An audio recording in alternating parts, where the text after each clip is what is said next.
Assalamualaikum dan salam sejahtera. Saya Cik Fasha melaporkan secara langsung dari Madin Mall, Tunjung, Kota Baru sempena Pesta Buku Kelantan 2025 yang sedang berlangsung dengan meriah.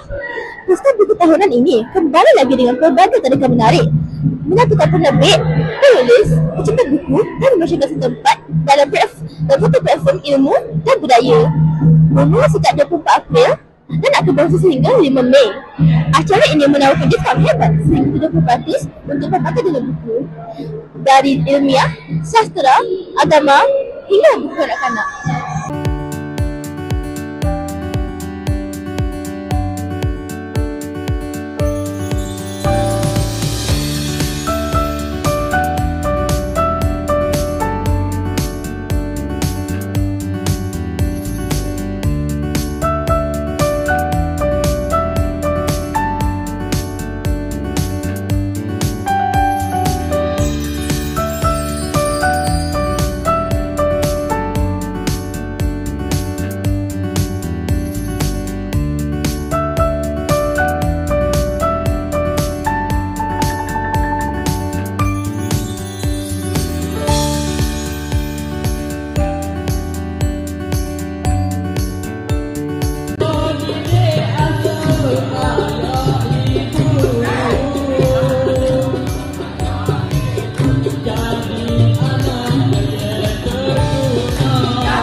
Bagi yang belum berkesempatan, anda masih boleh mengunjungi Pesta Buku Kelantan 2025 di Madin Mall Tunjung sehingga hujung minggu ini.